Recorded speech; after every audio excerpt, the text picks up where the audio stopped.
Hello. Hello. सत साहेब गुरुदेव। सत साहेब सत साहेब सत साहेब, आपका प्रणाम स्वीकार है। बोलिए बोलिए।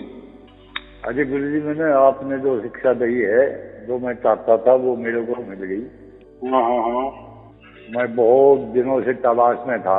मैं सत्संग उत्संग पसंद नहीं करता था। हाँ हाँ हाँ हाँ। बस घड़ी फिर मैंने थोड़ी गीता पढ़ी। हाँ हाँ हाँ हाँ।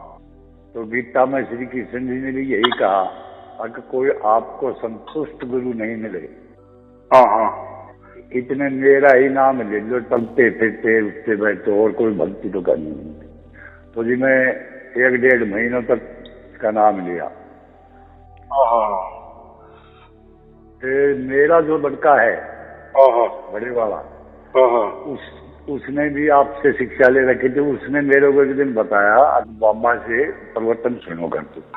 हाँ हाँ हाँ। तो फिर मैं ऐसे ही बोला, मुझे वो सत्संगी होंगे। तो मैं चलता रहा, मैं 1-2 सुने तो कुछ मुझे ज्ञान आया। जो मैं चाहता था वही, जो मेरे अंदर हृदय में बात थी ना, वही बातें मेरे को मैंने कैच करी। हाँ हाँ। फिर मैं कंटिन्यू सुनने लगा, लिखने भी लग गया। अरे वाह। तो मैंने तीसरे प्रवचन में ज्ञान हो गया, मेरे को प्रकट होगा परमात्मा। उसी दिन से शुरू हुई थी कंटिन्यूस। शुभ आशीर्वाद। हाँ जी। तो फिर मैं इसको 550 सुन लिए। बाप रे, बहुत अच्छे बहुत अच्छे। और लिख भी दिए मैंने। हाँ हाँ हाँ हाँ हाँ। अच्छा, तो मेरे में वो तो कमी नहीं, जो कि मैं ये सत्संग की अच्छी बातें किसी को बताता हूँ तो मना ऐसे ही कहा जाए तो मेरे को गुस्सा सा आ जाता है। तो क्या जो असली बात हम कहते हैं इसको नहीं मानते, ये ढोंगों में पड़े हुए हैं। तो इस गुस्से को मैं मार तो देता हूँ, मगर फिर भी नहीं, ये पागल है। तो जी मेरे को तो पूरा पकड़ा, मेरे को आशीर्वाद दो। मैं तो आपके इंतजाम में, मेरे बच्चे को भी मिल रहा है, मेरी लड़की को मिल रहा है, तो एक बहू को मिल रहा है, एक छोटा मतलब पोता है मेरा 4 साल, उसको भी मिल गया। लोग कैसा है, जो आपने कहा ना कि लोगों को मैं बताता हूँ, लोग नहीं समझते, मुझे पागल कहते हैं। तो बात यहाँ ऐसा है कि लोगों को ऐसा लगता है कि जिसको भी परमात्मा प्राप्त होता है या परमात्मा का अनुभव होता है या वो जो शक्ति है उसका अनुभव होता है, तो वो बहुत बड़ा ज्ञानी होना चाहिए, बहुत बड़ा तर्क पंडित होना चाहिए, बहुत बुद्धिशाली होना चाहिए, बहुत ऊंचा होना चाहिए, माने जैसे साधु रूप ही होना चाहिए, बहुत बड़े बंधन में होना चाहिए। माने साधु सन्यासी जो होते ना, उनके जैसा वो होना चाहिए। फिर वो जो बात कहेगा ना, साधु सन्यासी दाढ़ी बढ़ाने वाला, जिसकी बड़ी है, अलग अलग पहराव करता है, ऊंचे से आसन पे बैठता है, हजारों लोगों के सामने बात बोलता है, तर्कशील बातें करता है, ज्ञान पे ज्ञान बटोरता है, जानकारी पे जानकारी देता है, हाँ, तर्क संगत बातें करता है, तो उसकी बातें लोगों को अच्छी लगती है। हाँ, उनकी अच्छी लगती है। हाँ, क्योंकि उसके वाणी में तर्क होता है। तर्क माने आप समझते हो ना? अब बहकावा, उनको बहकाने का वो होता है, मुझे पता है तर्क माने। उसको हम गुमराह भी कर सकते हैं, गुमराह भी बोल सकते हैं। तो परमात्मा को ये तर्कों में लाने की कोशिश करते हैं। तर्क माने ऐसा समझो कि ये प्रकृति, जैसे प्रकृति में होता है ना, जैसे पानी पी लिए, प्यास बुझ गई, ये तर्क ही हो गया ना। पूरी प्रकृति तर्कातीत है, लेकिन तर्क में है, पर पूरी प्रकृति तर्क में है, यानी तर्क लगाया जा सकता है। अरे ये इससे होता है, अरे बारिश कैसे होता है, अरे ये समंदर है ना, उसको थोड़ी तपिश लग जाती है, फिर उसमें भाप हो जाती है, वही भाप ऊपर जाती है, फिर उसके बादल बन जाते हैं, उसको जैसा ठंड लगती है तो बारिश गिरने लगती है। तो ये समझ में आ जाता है ये कि हाँ का क्या होगा, ये तर्क हो गया, तर्क हो गया। हाँ। तो और ये जो परमात्मा होता है ना, ये तर्क का अतीत होता है, तर्कों के परे होता है, परे होता है जी। उसके लिए तर्क मानिए बुद्धि, ये आपका विवेक कुछ काम का नहीं है, वहां ये बातें ही नहीं चलती जी। और इसीलिए लोगों को वही गुरु अच्छा लगता है, वही धर्म अच्छा लगता है, वही पंथ अच्छा लगता है, वही संस्था अच्छा लगती है कि जो प्रवचन भी करते हैं लेकिन तर्कों में करती है, माने प्रकृति वाला प्रवचन करते हैं कि जिस प्रकृति में हम रहते हैं तो फिर हम तालियां बजाते हैं, अरे वाह बराबर बात की, तर्क संगत बात की, हाँ मेरी बुद्धि में उतर गया, हाँ मेरे मन में उतर गया, मेरे विचारों में उतर गया। लेकिन परमात्मा तो ये बात अलग ही है ना। अगर ये बुद्धि का विषय होता, तर्कों का विषय होता, तो फिर तर्क वाले पंडिताई करने वाले तो बहुत सारे लोग हैं, उसको हम क्या तोता पंडित कहते हैं कि नहीं? हाँ ये पोंगा पंडित के दो, तोता पंडित को ऐसी है, पंडित। हाँ पंडिताई करने वाले है ना, इसे उनके गीता मुखद्वत है, गीता जो है ना पूरी की पूरी मुखद्वत है, रामायण मुखद्वत है, रामचरितमानस मुखद्वत है, पूरे धर्म ग्रंथ मुखद्वत है, पूरे दुनिया में, हाँ पूरे दुनिया के जितने भी धर्म होंगे, पंथ होंगे, उनकी जो भी किताबें होगी, धर्म ग्रंथ होते, वो मुखद्वत है। तो जिसको ये पाठ पूरे पाठ है, उसको हम बोलते हैं कि अरे यार ये तो बड़ा गुरु है, ये कोई है, इसमें कुछ तो भी जान है, क्योंकि ये सभी की बातें करता है। तो ऐसा है, लोग बातों में ज्यादा आते हैं, हाँ उनके बहकाव में ज्यादा आकर उसी के फंडों में पड़ जाते हैं। हाँ लेकिन लोगों, क्योंकि इन्होंने ही ये ये तार्किक बोलने वाले लोगों ने ही ऐसा ही बता दिया है कि जो हमारे बुद्धि में समझ में आ गया ना, बुद्ध में उतर गया ना, तर्कों में हमारा बैठता है ना, तो वही परमात्मा होता है। तो बात ऐसी है कि ये कोई तर्कों वाली बात नहीं है, कोई बुद्धि की बात नहीं है, कोई विवेक की बात नहीं, माने ये प्राकृतिक बात ही नहीं है। हाँ तो हम तर्कों से परमात्मा को प्राप्त नहीं कर सकते। हाँ तर्कों से हम बोल सकते हैं, तर्कों से बड़े बड़े प्रवचन भी कर सकते हैं, तर्कों से सभी को हम हरा भी दे देंगे, बराबर, लेकिन वो हराने से क्या, लेकिन उसमें कोई परमात्मा नहीं है। नहीं। तो परमात्मा कोई बुद्धि का विषय नहीं है। और परमात्मा देखो, जो मनुष्य होता है उसमें दो ही बातें होती है, एक होती है बुद्धि, बुद्धिमत्ता जिसको हम कहते हैं, और एक दूसरा होता है हृदय, दिल वाला।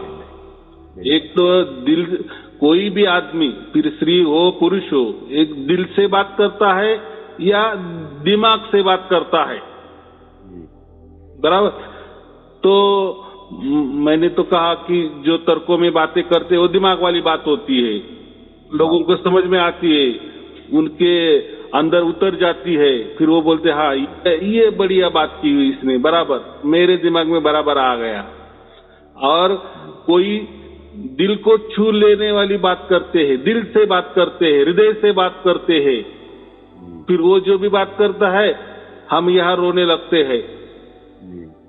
जैसे कोई भजन होते हैं, बड़े बड़े पंडालों में कथा कहानी चलती है, तो उसमें थोड़ा सा दिल की बात ज्यादा होती है, दिमाग की कम, लेकिन दिल की बात ज्यादा होती है, यानी भावना विवश लोगों को कर देना। तो ये दिल और दिमाग, माने ये हृदय और ये मस्तिष्क, ये दोनों में भी परमात्मा नहीं है, बराबर, भी परे है वो। हाँ माने ये देखो, दिल तो हमारे हृदय में, शरीर में है ना, मस्तिष्क भी हमारा वो शरीर का ही भाग है ना। हाँ जी। तो ये शरीर से हम परमात्मा जान ही नहीं सकते, जान ही नहीं सकते, बराबर की नहीं। जैसे हम के अभी आपने गीता की बात की, गीता में जो ज्ञान है वो आत्मा तक ही सीमित है, उसको हम ब्रह्म ज्यादा से ज्यादा ब्रह्म कहेंगे। देखो हमारे अंदर आत्मा है, बराबर। हमने अगर हमारे शरीर में कहीं भी सुई चुभा दी, सुई चुभा दी तो हमको दर्द होगा, या समझ में आ जाएगा कि मुझे सुई चुभ गई, यहाँ चुभ गई, वहां चुभ गई, पैरों में चुभ गई, या जहां भी हम चुभाएंगे वहां समझ। माने हमारा आत्मा ये पूरा शरीर को व्याप्त किया है। हाँ जी। लेकिन अभी ऐसा समझो कि आपके सामने कोई आदमी खड़ा है और उसने भी वैसा किए कि उसने सुई उसके शरीर पे चुभा दी, तो दर्द आपको होगा क्या? नहीं होगा ना। मेरे को नहीं हो, उसको होगा, उसको होगा। माने आप सीमित हो, आप आपके शरीर तक ही सीमित हो, बराबर कि नहीं। ठीक है, हमारा भी परिवार है, तो हमारे बच्चों को ठेस कोई लग गई तो हमें दुख हो जाता है। बच्चा कोई दुख में है, बच्चा कोई दर्द में है तो हमें भी दुख होता है। तो ज्यादा से ज्यादा ऐसा समझो कि हमारे आत्मा की पहुंच हमारे कुटुंब तक है, परिवार तक है, बराबर। लेकिन दूसरों का लड़का कोई बीमार है, कोई दुख दर्द में है, तो उतना हमको उसका कुछ नहीं लगेगा, बराबर कि नहीं। ये ऐसा फिर क्यों? माने हमारा आत्मा हमारे खुद के शरीर तक ही सीमित है, दूसरों के शरीर तक सीमित नहीं है। हाँ, दूसरों के शरीर तक सीमित है, लेकिन कहाँ ज्यादा से ज्यादा हमारा परिवार, बाकी इससे आगे नहीं, बराबर कि नहीं। फिर उसमें बात तो कही है कि आत्मा सर्वव्यापी है, आत्मा ये है, वो वास्तविक वो जो है वो परमात्मा के बारे में कहा गया है। लेकिन ऐसा समझो कि उन्होंने आत्मा तक ही बात की, तो हमारा आत्मा कभी सर्वव्यापी नहीं हो सकता, बराबर जी। हमारा आत्मा कहीं कण कण में नहीं हो सकता, हमारी खुद की आत्मा। हाँ जी। सर्वव्यापी माने सब, जैसा एक सूरज है, उसने पूरी पृथ्वी को व्याप्त किया है, पूरे ब्रह्मांड माने हमारे जो सौर मंडल है उसको व्याप्त किए है, माने उसका प्रकाश वहां तक पहुंचता है, किसी के ही कैसे भी किसी माध्यम से वहां तक पहुंचता है। माने सूरज का व्याप वहां तक है, माने पूरे सौर मंडल को सूरज ने व्याप्त किया है। कितनी सहज बात है, उसकी पहुंच वहां तक है। तो हमारी आत्मा की पहुंच है क्या? हमारी आत्मा की पहुंच नहीं है जी, हमारी आत्मा की अपने शरीर तक ही है। हाँ, शरीर तक ही है, बाकी क्या है, और ज्यादा से ज्यादा परिवार तक है बस। लेकिन देखो, लड़के को जो भी दुख दर्द होता है उतना दुख दर्द तो हमको तो नहीं होगा, वो है हमारा वो लड़का, लेकिन उसको जितना होगा उतना हमको नहीं होगा। लेकिन ठीक है, हमारी पहुंच वहां तक है थोड़ा सा, इसलिए हमको थोड़ा दुख होता है। तो देखो, हम कितना भी विचार करें, कोई विचारों से हमें दुख होता है, विचारों से हमारी भावना प्रकट होती है, या दिल से भावना प्रकट होती है। दिल से कभी हम दुखी हो सकते हैं, दूसरे का भी दुख देख के भी हम दुखी हो सकते हैं। तो दिल और दिमाग का पहुंच है ना, ये यहाँ वहां है, जहां तक हमारी नजर जाती है वहां तक ज्यादा से ज्यादा जाएगा। कहीं हम चले, कोई एक्सीडेंट हो गया बीच रास्ते में, हमने देख लिया तो हमको भी थोड़ा सा महसूस होता है, महसूस होता है, क्योंकि हमारे अंदर दिल है ना।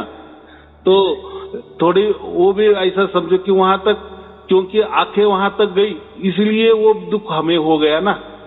हाँ जी। नहीं तो हमारे बगैर तो बहुत सारे एक्सीडेंट होते, वहां तो हम जाते भी नहीं, देखते भी नहीं, और फिर हमको वो दुख भी नहीं होता। तो इतना ही कहना है, आत्मा की व्याप्ति हमारे शरीर तक ही ज्यादा से ज्यादा, ऐसा समझो हमारी आंखें जो भी देख रही है ना वहां तक सीमित है, या कानों से जो भी सुन रहे हैं ना वहां तक सीमित है। माने हम सीमित है, हम सर्वव्यापी नहीं हो सकते। परमात्मा सर्वव्यापी है, क्योंकि परमात्मा ने पूरे अनंत ब्रह्मांड तैयार किए हैं, निर्माण किए हैं। बराबर, हमने किए क्या तैयार? हमारे आत्मा ने किया क्या? नहीं, हम नहीं कर सकते ना, हम नहीं कर सकते। हाँ, तो ऐसा ही मैंने कहा कि हमारा आत्मा हमारे शरीर तक सीमित है या ज्यादा से ज्यादा हमारे परिवार तक सीमित है, और उससे ज्यादा थोड़ा सा जहां तक हमारी आंखें देखती है, जो भी हमारी आंखें देखती है या जो हमारे कान सुनते हैं वहां तक सीमित है, उसके आगे नहीं है। तो बात तो बहुत बड़ी बड़ी है ना। फिर वो जो हम कहते हैं कि ब्रह्मांडी आत्मा, अभी उसके बस में बारिश है, हवा है, अग्नि है, बराबर। तो अग्नि तो हमने नहीं तैयार किया, तो ये तो लेकिन है ना अग्नि ब्रह्मांड में। तो फिर जो तैयार करने वाला है उसको हम प्रकृति कहते हैं, और उसका प्रकृति का संचालन करने वाला उसको हम ब्रह्मांडी आत्मा कहते हैं। जैसा हमारा शरीर का आत्मा हमारे लिए सीमित है, वैसे जो ब्रह्मांड का आत्मा है, ब्रह्मांडी आत्मा, वो पूरे अनंत ब्रह्मांड को संचालित करता है। उसका मैनेजर जैसा, उसको क्या बोलते, मैनेजर जैसा वो कार्य उसका होता है। यानी ब्रह्मांडी आत्मा की पहुंच पूरे ब्रह्मांड में है।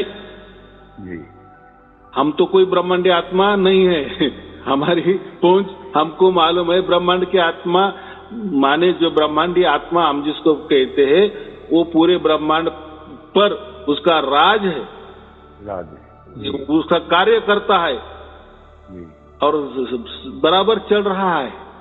तो ऐसा है। लेकिन इसके ही भी परे जो हम उसको परमात्मा कहते हैं, उसने तो पूरी प्रकृति भी बनाई, माने उसने वो जो ब्रह्मांडी आत्मा को भी बनाया है। ब्रह्मांडी आत्मा का भी बाप परमात्मा है, हमारा बाप भी परमात्मा है, बराबर। हमको हमारा शरीर चलाने को दिया है, हमको हमारे हाथ ऐसा समझो हमारा परिवार चलाने के लिए दिया है। समझो हम बाद में कभी पंतप्रधान बन गए तो ज्यादा हम देश चलाएंगे जी, बस थोड़ा है, लेकिन पूरे ब्रह्मांड नहीं चला सकता। हमारा पंतप्रधान भी नहीं चला सकता, नहीं चला, माने हद है। लेकिन परमात्मा बेहद है, उसके लिए कोई सीमा, हाँ जी, उसके लिए कोई सीमा नहीं है, बराबर। वो सब पे राज करता है। हमारे आत्मा पर भी उसका राज है, समझो पूरे प्रकृति पे भी राज है, क्योंकि वो मालिक है, बराबर। पूरे ब्रह्मांड पर राज है उसका। हाँ, ब्रह्मांड तो भी तैयार किए गए हैं, निर्माण किए हैं, और जिसका भी निर्माण होता है उसका नाश होता ही होता है, कभी ना कभी। हाँ जी, सैकड़ों बरस, 1000 बरस, लाख बरस, करोड़ों बरस, जिसका भी निर्माण होता है उसका नाश होता है, वापिस निर्माण होता है, नाश होता है, निर्माण होता है और नाश होता है। ऐसे बहुत सारे गए हैं। तो वैसा ही हमारा, तो मुझे इतना ही कहना है, हमारा आत्मा सीमित है, उसकी लेवल। तो फिर आप बोलेंगे फिर गीता में तो ऐसा ऐसा लिखा है, तो वो ऐसा समझो कि वो परमात्मा के बारे में लिखा है। फिर उसमें आत्मा क्यों बताया गया है वो हम नहीं सोच, क्योंकि वेदों की पहुंच ब्रह्म तक ही है ना, ब्रह्म तक ही है, और वेदों का निचोड़ गीता है, उसको हम 5वां वेद कहते हैं। पूरे 4 वेदों का निचोड़ गीता है। तो अगर वेद चिल्ला चिल्ला कर ब्रह्म का ही गुणगान कर रहे हैं, तो गीता में भी ब्रह्म का ही गुणगान होगा कि नहीं? वहां पर ब्रह्म का गुणगान नहीं होगा, बराबर की नहीं। तो उन्होंने कैसा लिखा है, क्या लिखा है, तो हमें एक तो समझ में आ जाता है कि अगर पूरे वेद ब्रह्म का ही गुणगान गाते हैं तो सहज बात है कि गीता में भी ब्रह्म का ही गुणगान किया है। हाँ, इसमें श्री कृष्ण जी ने बोला ना, तो भाई ऐसा है, अगर आपको संतुष्ट गुरु नहीं मिला मेरा नाम दो, और संतुष्ट गुरु मिल जाए तो बेशक मेरा नाम मत लेना। तो मेरे को संतुष्ट गुरु मिला तो जी मेरे को उसी दिन से मैं जो 5 मिनट उसका नाम रखता था, बस उसी दिन से आप छूटकर सब कार्य सिद्ध होते जा रहे हैं, हर काम में तरक्की हो रही है। हाँ, तो श्री कृष्ण ने एक जगह गीता में कहा है ना अर्जुन को, देख भाई मुझे इतना मालूम है, यहाँ तक मैंने बताया है, लेकिन इसके आगे वाला तुझे कोई वेदी गुरु ही करना पड़ेगा या वेदी गुरु के पास ही जाना पड़ेगा। बराबर, यही बताया। हाँ, यही बताया है। हाँ, तो वो बता सकते है ना। हाँ, उसमें ये भी खोल दिया ना कृष्ण भगवान ने, अगर देखो मेरी पूजा करोगे तो मेरे लोक में आओगे 10-20 हजार साल बाद, फिर इसी प्रकृति में आना है। हाँ, बात बराबर अभी की, मेरी पूजा करोगे मुझको पाओगे। ये आपको संतुष्ट गुरु नहीं मिले, इतने मेरे नाम रट लो, संतुष्ट गुरु आपका मिल जाए तो मुझे दर्शक वो कर दो। गीता में ही, गीता से ही तो सब कुछ निकला है, वेद शास्त्र पुराण उरुण सब उसी से निकले हैं, ये प्रकृति के अंदर तो है गीता। हाँ, प्रकृति के ही अंदर है, तो ऐसा समझो श्री कृष्ण जी ने भी परमात्मा का गुणगान किया होगा। हाँ, किया है। तो इसलिए वो वहाँ आत्मा नहीं होना चाहिए, वो परमात्मा होना चाहिए। माने वो जहाँ आत्मा लिखा है ना, आत्मा की जगह की आत्मा के गुण जो उसमें बता गए दिए है ना, वो आत्मा के गुण नहीं, वो परमात्मा के गुण है। तो अभी जैसा लिखा गया है वैसा लिखा गया। पार ब्रह्म परमात्मा भी लिखा हुआ है उसमें। हाँ, तो पार ब्रह्म परमात्मा का तो पता वेदी गुरु ही बताए। हाँ, ऐसा ही बताएगा। माने ऐसा समझो कि उन्होंने जितना उनको नॉलेज है, जिनके पास से उन्होंने नॉलेज लिया होगा, बस उन्हें उतना बता दिए। बराबर कि नहीं? और इससे ज्यादा अगर तुझे करना है तो, या उसका अनुभव करना है तो फिर तुझे वो वेदी गुरु के पास जाना पड़ेगा। उतना ही कह दिए है। और उन्होंने उनका खुद का रूप भी दिखाया कि नहीं? दिखाया जी। हाँ, विराट रूप दिखाया। विराट रूप दिखाया ना, तो उसमें भी वो माने उन्होंने कहा कि मैं ज्यादा से ज्यादा भगवान हूँ।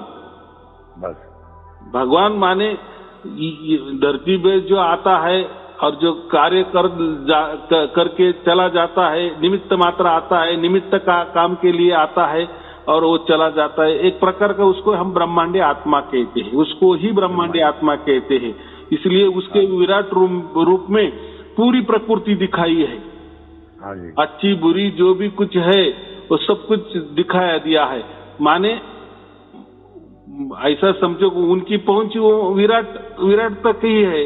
उन्होंने वो बता दिए कि बस मैं इतना ही जानता हूँ और ये मैं ही हूँ, इसलिए मैंने आपको इतना सब कुछ बता दिए है। लेकिन जो परमात्मा की बात होगी तो उसके लिए मैं नहीं ये कर सकता। मेरी हद यहाँ तक है, विराट रूप तक है। विराट रूप में जो है वो मेरे हद की बात है, सब में मैं ही हूँ। माने विराट रूप में जो रूप दिखाए ये सब मेरे ही रूप है और उसमें मैं हूँ। बराबर, वो उसमें स्पष्ट कर दिए है। लेकिन वहाँ कोई परमात्मा की बात नहीं की है। तो परमात्मा की बात करने के लिए आपको वेदी गुरु के पास जाना पड़ेगा और फिर वो क्या है वो उनको पूछ लो, मुझे वो मालूम नहीं है। माने हम कहते हैं ना, श्री कृष्ण जी का भी एक लोक है। श्री कृष्ण जी की तेरी पहुंच तो बस यहीं तक है। हाँ, बता दिए, स्पष्ट बता दिए है, स्पष्ट बताया जी। हाँ, अभी अगर जिसको वो भाता है, वो अच्छा लगता है, तो वो लोग श्री कृष्ण जी को पूजा करते हैं और उन्हीं को परमात्मा मानते हैं। बराबर कि नहीं? जिनको वेदी गुरु नहीं मिलता तो वो फिर देखो ना, जिनको वेदी गुरु नहीं मिलता, माने ये भेद नहीं मिलता, तो वो लोग यही करते हैं ना, राम की पूजा करेंगे, कृष्ण की पूजा करेंगे, गणपति की पूजा करेंगे, या किसी धर्म को मानेंगे, किसी पंथ को मानेंगे, किसी गुरु को मानेंगे। यही सब चक्कर होता है ना। हाँ, और आजकल के जो गुरु लोग हैं वो भी प्रकृति की ही बातें करते हैं ना। प्रकृति की बातें माने कोई मंत्र तंत्र दे देते हैं, तो मंत्र तंत्र ये प्रकृति की ही बात आ गई ना, प्रकृति में ही तैयार हो रही है ना। क्या ऊपर से टपके मंत्र के ऊपर से टपके ऊपर कोई भाषा है? कोई लिखावट है, कोई देखने वाली चीज है, कोई सुनने वाली चीज है, कोई लिखने वाली चीज है, कोई वहाँ कोई भाषा है क्या, वहाँ कोई देश है कि वहाँ कोई मनुष्य है कि वहाँ कोई स्त्री है, ये कुछ भी बातें नहीं ना। तो मंत्र यही लोगों ने तैयार किए हैं। हाँ, हालांकि उसमें वो ठप्पा लगा दिए होंगे कि ऊपर से आए हैं, वो एक बताने की एक बात होती है या समझा देने की बात होती है। ऊपर से कुछ नहीं आता, ऊपर कोई लिखावट नहीं, माने कोई आकार की बात ही नहीं है, सगुण साकार की बात ही नहीं है। परमात्मा जो होता है निर्गुण निराकार और सगुण साकार, इसके परे होता है, इसके पार होता है।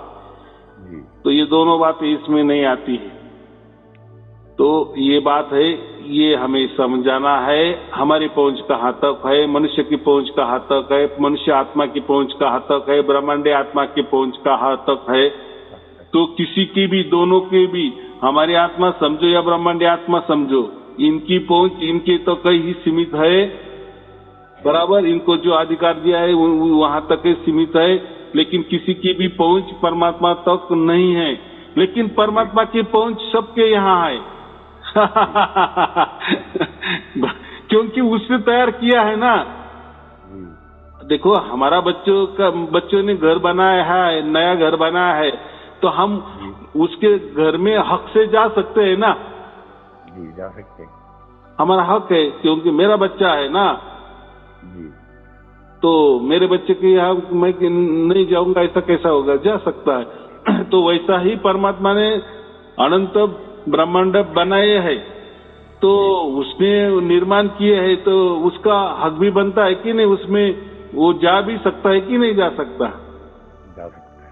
और रहने की तो बात ही नहीं, उसको खुद का, वो तो खुद का मालिक है, वो तो स्वयंभू है, स्वयंभू है, माने उसको सब कुछ है ना, वो तो परिपूर्ण है ना, उसको तो कोई कमी नहीं ना कि चलो मैंने ही तैयार किया पूरा ब्रह्मांड, अभी मुझे रहने को जगह नहीं है, तो चलो मैं ब्रह्मांड में कहीं भी रह जाऊंगा, कहीं भी रह लूंगा, ऐसा क्यों कहेगा? अरे भाई, उसको रहने को, हाँ, उसको पहले रहने को जगह है जी। वो तो हाँ, कहा नहीं कवि ने कि कण कण में तेरी रूह है और कली कली और फूल फूल में तेरी ही खुशबू है, तू ही तू प्रभु, तू ही तू है। बराबर ना, कवि ने बताया। एकदम बराबर है। तो परमात्मा पहले ही था ना, तो फिर पहले ही था, सबसे पहले वही है, वो स्वयंभू है, उसको किसी ने जन्म नहीं दिया है। वो ऐसे के ऐसे ही प्रकट है, प्रकट भी नहीं कहना, बस वैसे की वैसे, उसको यही अर्थ है, वो बस वो है। तो जैसे वो है, उसके बाद में उसने प्रकृति तैयार की है ना, हमको तैयार किया है, ऐसा समझो, बराबर। हाँ, तो हमको भी तैयार हो गए, इसलिए हम तैयार हो गए, तो इसलिए ये प्रकृति में रह रहे हैं। प्रकृति भी उसने ही बनाई है, तो उसमें दौड़ने का, यहाँ वहां जाने का, घूमने का, ये हमारा अधिकार तो बनता है कि नहीं? हमारे बाप की प्रकृति है ना वो क्या नहीं बड़ी बात है। तो मुझे इतना ही कहना है कि कोई आत्मा परमात्मा नहीं होता, या कोई ब्रह्मांडीय आत्मा भी परमात्मा नहीं होता। परमात्मा की जगह ब्रह्मांडीय आत्मा, ब्रह्मांड के की जगह, और हमारी आत्मा हमारी जगह, बराबर। तो ये जो गुरुआ लोग जो कहते हैं कि हमारी आत्मा ही परमात्मा है, तो फिर क्या करने की कोई बात ही नहीं ना तो जाओ घूमो। इस बात का मैंने उसे बोला आत्मा ही परमात्मा है, तो भाई आत्मा का बाप कौन है? मैं उनसे अड़ जाता हूँ कभी कभी। नहीं, आत्मा का भी तो बाप होगा। नहीं, फिर लोग बोलेंगे ठीक क्या है आत्मा परमात्मा, ये बहकाने वाली है। अरे परमात्मा के बेटे हैं हम, आत्मा। हाँ, तो लोग क्या कहेंगे उसके आगे? ठीक है, अगर उसका कोई बाप है तो फिर उनका भी कोई बाप होगा कि नहीं? हाँ, होगा। फिर ऐसा, फिर वो उसका तो कोई ये नहीं लगेगा। तो उसका जवाब वैसा नहीं है, उसका जवाब ये है कि परमात्मा स्वयंभू है, सबसे परिपूर्ण है, उसको किसी की जरूरत नहीं है। वो कोई मनुष्य जैसा नहीं है। जैसा मनुष्य होता है फिर उसको स्त्री की भी जरूरत होती है, फिर स्त्री आ गई तो फिर उसको बच्चों की भी जरूरत होती है, तो उसकी जरूरत है। लेकिन परमात्मा स्वयंभू है, वो कोई मनुष्य जैसा नहीं है, तो उसके कोई जरूरत ही नहीं है, वो परिपूर्ण है। उसी को कुछ हमने दे दिए तो वो पूर्ण हो जाएगा, या हमने कुछ नहीं दिए तो अपूर्ण रह जाएगा, ऐसा कुछ नहीं है। बराबर, प्रकृति भी नहीं रही तो भी वो जैसे कि वैसा है, उसमें कोई कम या ज्यादा होने वाला नहीं है। हम होगे तो भी उसको कोई कम ज्यादा नहीं है, नहीं होगे तो भी कोई कम ज्यादा नहीं है। बराबर, उल्टा हमको उसकी जरूरत है, परमात्मा की जरूरत है।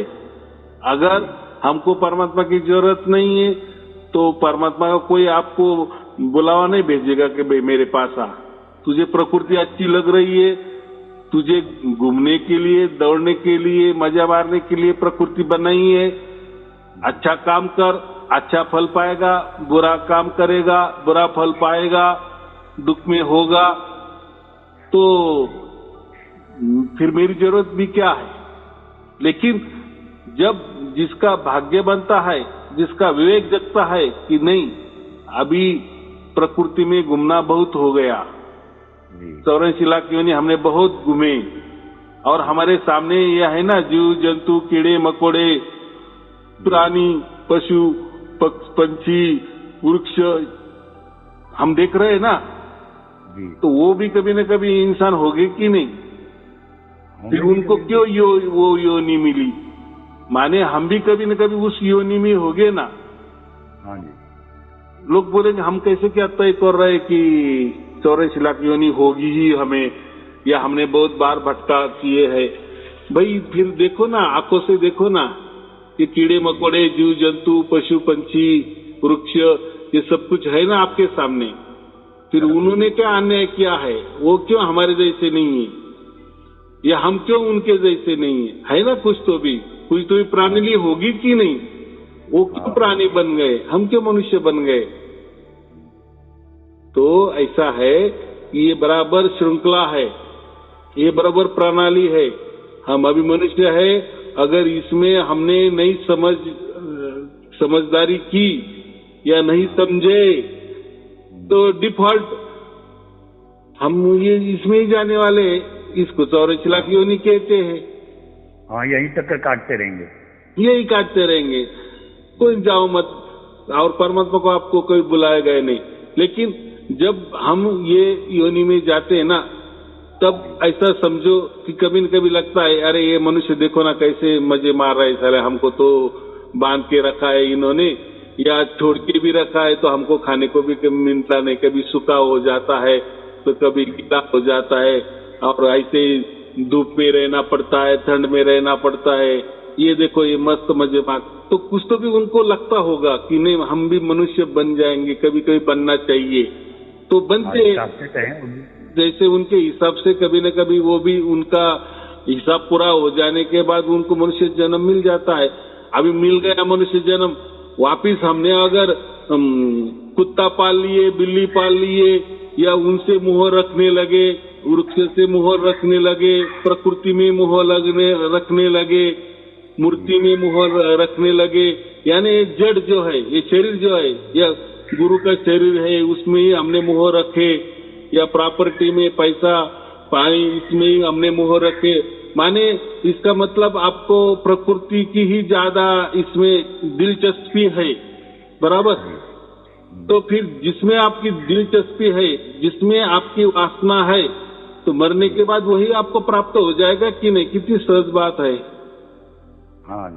हाँ, लेकिन मरने से पहले अगर हमने ये तय किए कि नहीं अब मेरा विवेक जग गया है, अब मुझे ये नहीं चाहिए, ये प्रकृति ही नहीं चाहिए, ना मुझे प्रकृति वाला सुख चाहिए, ना प्रकृति वाला दुख। दुख तो कोई किसी को तो नहीं चाहिए, बात तो वो बराबर है, लेकिन मुझे अभी ये नहीं, ये आना ही नहीं, एक तो इसका काटनी ही नहीं, क्योंकि मुझे मालूम है कि मनुष्य जन्म मिलने के बाद बाकी मैं इसमें जाने वाला ही हूँ। प्राणी, पशु, पंछी, जीव जंतु जो भी 84 लाख में घूमने वाला हूँ, वापिस मनुष्य होने वाला हूँ। अभी मनुष्य बन गया है, अभी मेरा विवेक भी जग गया है, मुझे बुद्धि भी आ गई है, थोड़ा अभी मैं विचार कर सकता हूँ, उतनी बुद्धि आ गई है कि मैं कौन हूँ। तो अभी मुझे फैसला करना है कि वापिस 84 लाख योनि में जाना है या परमात्मा को पाना है। जब उसको ये समझ में आ जाता है और फिर वो परमात्मा के लिए दर दर भटकता है, फिर वो किसी मंत्र में परमात्मा को ढूंढता है, किसी गुरु में परमात्मा को ढूंढता है, किसी मूर्ति में परमात्मा को ढूंढता है, किसी धर्म में परमात्मा को ढूंढता है। उसको सब खबर लगती है, उसको जानकारी भी सब खूब मिलती है, खूब ज्ञान मिलता है, लेकिन झलकियां कुछ नहीं मिलती। देखो देखो, फिर ऐसा सबके मन में आ गए मुझे परमात्मा चाहिए, परमात्मा हाजिर, ऐसा होगा क्या? नहीं। तो आया तुम्हारे मन में परमात्मा के बारे में, बहुत अच्छी बात है, सबके मन में भी आता है कि मुझे ईश्वर की प्राप्ति होनी चाहिए, मुझे भगवान की प्राप्ति होनी चाहिए, परमात्मा की प्राप्ति होनी चाहिए। लेकिन तू जो प्राप्ति करना, तू जो परमात्मा की प्राप्ति करना चाहता है, वो किस लिए करना चाहता है, ये भी उसमें बात है कि नहीं? हाँ, प्रकृति की 84 के चक्कर को छोड़ना चाहता है, वो इस चक्कर में नहीं पड़ता। हाँ, अगर ये तेरा विवेक जग गया ना कि नहीं मुझे अभी ये 84 काटनी नहीं है, बस अभी मुझे परमात्मा ही पाना है, अगर उसमें अहंकार आ गया अभी मैं परमात्मा को प्राप्त ही करके रहूंगा, ये मंत्र रटते रहा, अजपा किए, ध्यान करते रहा, बहुत सारे बंधनों में रहा, बहुत सारे गुरु भी किए, बहुत सारे अलग अलग धर्म भी आप आजमाए, बहुत सारे अलग अलग साधना भी की, बहुत पाठ भी किए, बहुत सेवा भी की, बहुत सारे जो जिसने जो बताए वो पूरे किए, तीर्थयात्रा तीर्थाटन भी किए, क्या जो है जितने भी तौर तरीके है, फंडे है, हजारों की तादाद में वो सब किए, लेकिन उससे आपको परमात्मा मिलने वाला नहीं है। क्यों? तो उसमें आपने अहंकार मिलाया ना कि मैं मंत्रों से प्राप्त करूंगा, मैं तीर्थों से प्राप्त करूंगा, मैं ये गुरु करूंगा तो मुझे प्राप्त, मैं परमात्मा को प्राप्त करूंगा। ये अहंकार आ गया आपको, बराबर। मैं ध्यान करूंगा, परमात्मा को प्राप्त करूंगा, ध्यान से परमात्मा को प्राप्त करूंगा, कोई गुरु की सेवा करूंगा, परमात्मा को प्राप्त करूंगा। ये जब तक प्राप्त करने की आप बात कर रहे हो तब तक परमात्मा प्राप्त नहीं होगा। नहीं होगा। हाँ, लेकिन जब आपने ये मन में तय किए कि मैं कोई सामर्थ्यशाली नहीं हूं, मेरी कोई एक सीमा है, मैं कभी भी परमात्मा को प्राप्त नहीं कर सकता। हाँ, लेकिन परमात्मा के ही मन में आ गया, एक परमात्मा की कृपा हो गई तो मुझे परमात्मा ही मुझे प्राप्त करेगा, क्योंकि परमात्मा की बस की बात है। परमात्मा सर्वव्यापी है, उसमें मुझे भी व्याप्त किया है, तो उसकी पहुंच मेरे तक है। मैं सर्वव्यापी नहीं ना, मेरी पहुंच परमात्मा तक नहीं हो सकती, मैं कोई सर्वव्यापी नहीं है, परमात्मा सर्वव्यापी है, तो उसकी पहुंच मेरे तक तो है ना। कितनी सहज बात है। सूरज की किरणें हमारे आंगन में आ रही है, हमारे घर के सामने आ रही है, तो उसकी पहुंच यहां तक है, बराबर। लेकिन मैं तो कोई सूरज नहीं हूं ना, मैं इतना प्रकाश, मेरा प्रकाश सूरज तक जा सकता है क्या? एक तो मेरे में प्रकाश नहीं है एक तो नहीं है। चलो ऐसा समझो, मैं एक छोटा सूरज हूं, बराबर, और मुझे वो बड़ा सूरज पाना है, तो मैं छोटा हूं तो मेरी कोई हद होगी कि नहीं? मेरे में कितना प्रकाश निकलने वाला है? अरे भाई, वो तो कितना लंबा सूरज है, कितना दूर है, वहां से उसका प्रकाश मेरे यहाँ तक आ गया है, मेरे तक पहुंच गया है, तो मैं भी इतना बड़ा बन जाना चाहिए, उस सूरज जैसा इतना मेरा प्रकाश चाहिए, तो हो सकता है कि मेरा प्रकाश भी वहां तक पहुंच जा सकता है। लेकिन हम सीमित है ना, तो क्यों हम ये कर रहे हैं, एड़ापना कर रहे हैं कि मैं परमात्मा को पा लूंगा। हाँ जी। हाँ, तो सूरज की पहुंच है हमारे तक, वो आ सकता है। हमारी पहुंच सूरज तक नहीं है, तो क्यों हम खटाटोप कर रहे कि इसकी वजह से मैं परमात्मा को प्राप्त करूंगा? नहीं हो सकता है, नहीं हो सकता, किसी को भी नहीं हुआ है। तो हम अरदास कर सकते हैं, बराबर की नहीं? अरदास कर सकते हैं, शरण जा सकते हैं, ये तो हमारे हाथों में है ना। बस अभी तू ही सोच कि मुझे प्राप्त होना है, मुझे प्राप्त करना है, नहीं करना है। अभी तू सोच, क्योंकि तू मुझे प्राप्त कर सकता है, मैं तुझे प्राप्त नहीं कर सकता, बराबर। मुझे अभी मेरे समझ में आ गया, कोई दुनिया का मंत्र, तंत्र, साधना, ध्यान, कोई सेवा, कोई दिमाग या दिल या कुछ भी आपको हो, उससे परमात्मा तक नहीं पहुंच सकते। लेकिन परमात्मा तो सर्वज्ञानी है, सर्वव्यापी है, सर्व सामर्थ्यशाली है, बराबर। वो सब कुछ कर सकता है, वो हमारे पहले से ही था और आगे भी रहने वाला है। वो जैसे कि वैसा है, बराबर।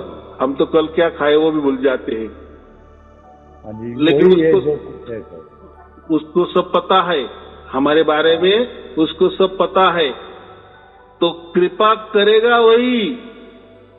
ये जब समझ में आ जाता है ना, तब तक कृपा हो जाती है। जब ये विश्वास हो जाता है ना कि परमात्मा ही सब कुछ कर सकता है,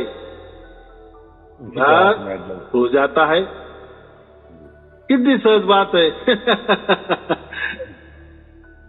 यही तो कबीर साहेब ने कबीर विजय में बताया है, यही भेद बताया ना।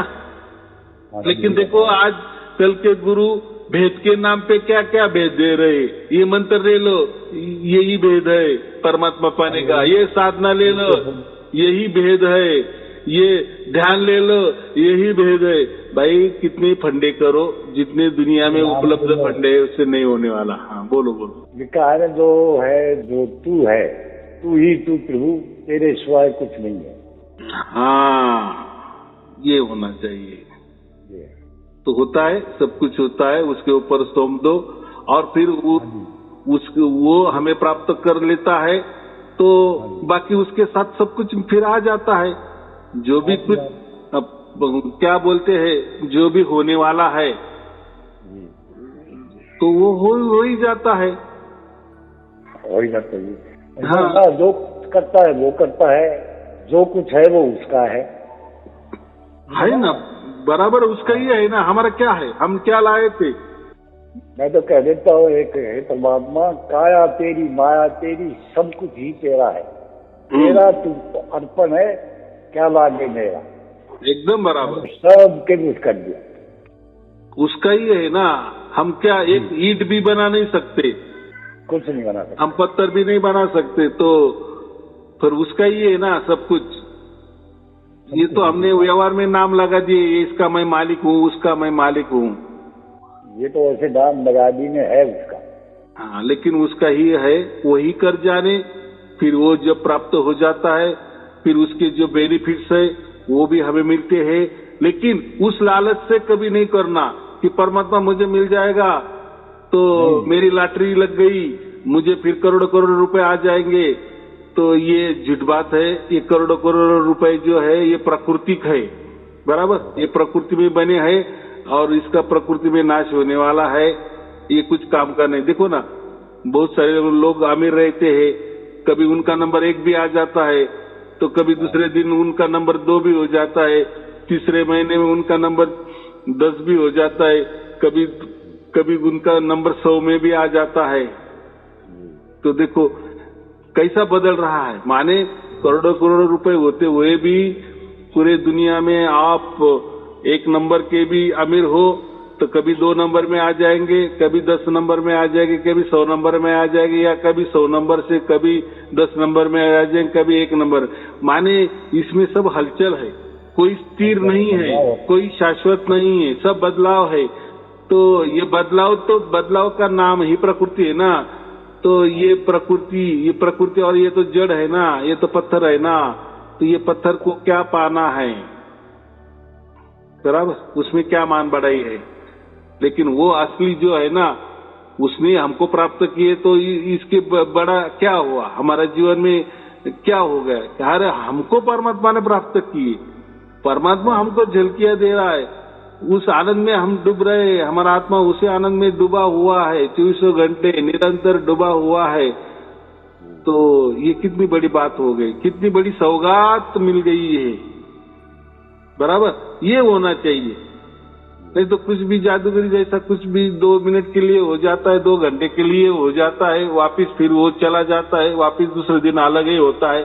तो ये बदला वाला कोई परमात्मा नहीं होता, बराबर। और ऐसा हमसे कोई वो प्राप्त नहीं होता, वो प्राप्त करता है और वही झलकियां देता है, और बाद में वही सब कुछ हमारा पूरा जीवन हमारा उसके हाथ में ले लेता है, और फिर वो जीवन हमारा चलाता है। तो देखो फिर अगले बार पहले वाला हमारा जीवन और जो हमारी डोरी परमात्मा ने ले ली उसके हाथ में, फिर वो वाला जीवन देखो दिन ब दिन कैसे बदल हो जाते हैं हमारे विचारों में, आचारों में, उच्चारों में, रहने में, सहने में, खान पान में, सब कुछ बदलाव होता है, क्योंकि उसकी तरफ से वो कर रहा है ना जी, हमारी तरफ से नहीं। इसलिए हमारी तरफ से कुछ करना नहीं है, जो भी करेगा उसकी हुक्म से होगा, उसका हुक्म ही, उसका आदेश ही हमारे लिए सर्वोपरि है, बराबर। और वो कोई ऐसा हंटर जैसा परमात्मा कोई आदेश नहीं करेगा, तकलीफ नहीं देगा बच्चों को, क्योंकि उसको मालूम है बच्चों, इस बच्चे ने कितने जन्म काटे हैं, कितनी 84 लाख योनि कितनी बार भोगी है, ये परमात्मा को सब खबर है ना, उनको तो पता है सब चीज। हाँ, क्योंकि वो तो सर्वकालीन है, सर्वकाल है। हम क्या कहते, सर्वकालीन माने सब समय में वो है, उसके लिए समय की कोई परिसीमा ही नहीं है। हाँ, तो उसको तो सब कुछ मालूम है। फिर वो जब प्राप्त होता है कई जन्मों के बाद वो हमें प्राप्त होता है, तो फिर वो उसकी झलकियां अच्छी देता है कि नहीं, अच्छी देता है। हाँ, अगर उसके झलकियां में कुछ आनंद नहीं है, कुछ नहीं है, या आगे भी कुछ होने वाला नहीं, तो फिर परमात्मा पाकर भी क्या करना है।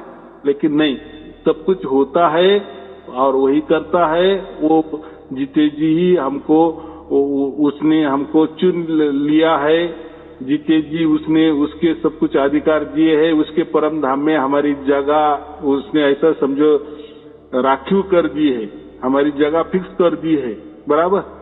बस मरने की देरी, हम वहां जाने वाले हैं। तो देखो इतना बड़ा परमात्मा जिसने इतनी बड़ी निर्माण किए है, अनंत ब्रह्मांड निर्माण किए है, तो उसका कुछ तो भी है कि नहीं, कुछ तो भी वजूद होगा कि नहीं, कुछ तो भी है कि नहीं उसके यहाँ, उसके स्थान पर, उसके परम धाम में कुछ तो भी अलग थलग होगा कि नहीं।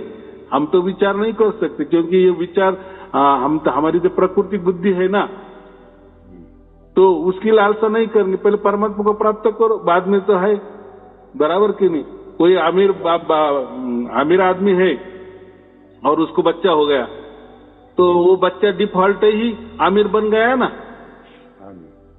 देखो बाप कहा बच्चा कहा, लेकिन उसी बाप का वो बच्चा बन गया, तो पूरा उसका मालिक हो गया पूरी प्रॉपर्टी का।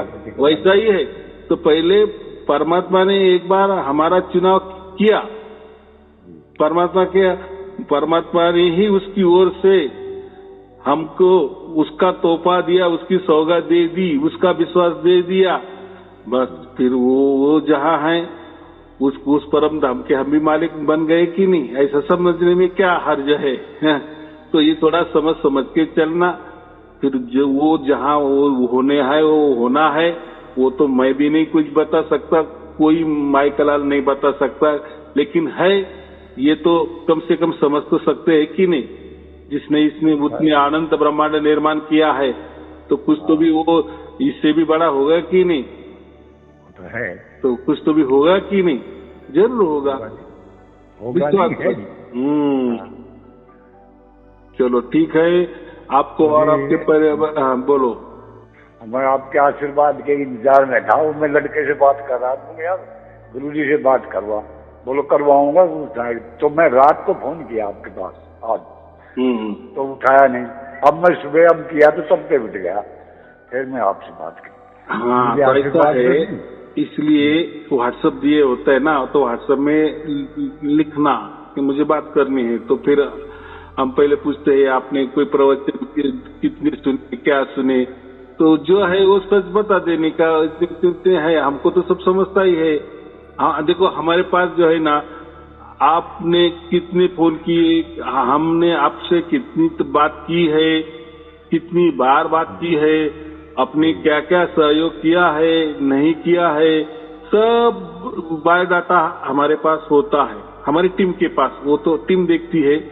तो पर हम हमारे जो सहयोगी है उनको हम रिस्पेक्ट देते ही है, उनका फोन उठाते ही है, बराबर। क्योंकि सब हमको मालूम है ना कि ये कितने दिन से जुड़े हुए हैं, इन्होंने कितनी बार बातें की है, इनकी कितनी समझ में आया है, तो ये सब समझ जाता है। देखो बोलते हैं ना, परमात्मा को कन कन की खबर है, तो वो काम हमको दिया है, तो थोड़ा सा बुद्धि तो है कि नहीं, वो तो सबको बुद्धि है, होती है, और करनी पड़ती है, रखनी पड़ती है ना। हाँ, उसमें कोई अहंकार की बात नहीं है। कि परिवर्तन सुनता ही रहूं, और घने आएंगे भी तो 550 सुने लिखे हुए हैं। देखो 1000 प्रवचन है, 1000 के ऊपर है, तो अपनी कैपेसिटी कितनी है, रोज 1 सुनना या ज्यादा से ज्यादा 2 सुनना, बस, बाकी नहीं है। ये क्या है, प्रवचन ये ऐसा समझो कि जैसा हमारा मोबाइल होता है ना, तो मोबाइल हम यूज करते हैं तो उसकी बैटरी कम हो ही जाती है ना, तो दूसरे दिन हम क्या करते हैं, उसको वापिस चार्ज करते हैं। तो ऐसा है, हमें प्रकृति में रहना है, प्रकृति में जीना है, तो प्रकृति है तो अलग अलग विचार आते ही है, सामने आते हैं, सुनने में आते हैं, देखने में आते हैं, विचारों में आते हैं, तो हमारा मन हो सकता है परमात्मा के विचार ना आने देना चाहता है, या मन भी वैसा करता है कि अभी क्यों क्या क्या परमात्मा कर रहा है, तो थोड़ा हमारा ध्यान भी हटा जा सकता है। इसलिए हम चार्जिंग करते रहे। माने चार्जिंग करना माने क्या, जैसे मोबाइल को चार्जिंग हर दिन करते हैं, वैसे हर दिन प्रवचन सुनने में आ गया, बस वो परमात्मा की वाणी हमारे अंदर उतर गई, तो माने परमात्मा की वो जो लीला है, जो हम उसको जो अनुभव है वो भी होते रहते हैं, उनका स्पर्श भी चालू हो रहता है, हम उतने और शुद्ध पवित्र भी बनते जाते हैं, फिर अलग थलग हमारे विचार नहीं आते, फिर हम वो सत्य में ही हमेशा के लिए डूबे रहते हैं, बराबर।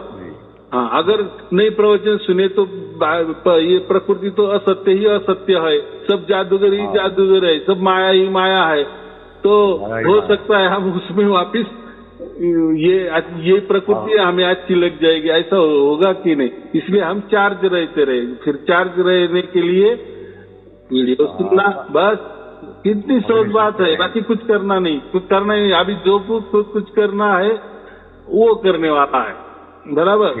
अभी कोई अहंकार में नहीं रहना कि मैं क्या करूं, आप कुछ नहीं कर सकते, और करना भी नहीं है, और कर भी नहीं सकते, तो क्या कर सकते, प्रवचन तो सुन सकते, ये तो हमारे हाथ में है ना, ये तो परमात्मा ने तो दे दिया है ना, परमात्मा का तो संदेश है, वो हर दिन 1 बार या 2 बार, ज्यादा से ज्यादा, बस। और घरवाली बैठी है, ये भी, इसने भी सुनना शुरू किया है, इसको थोड़ा आशीर्वाद दे दो। हाँ, बोलिए।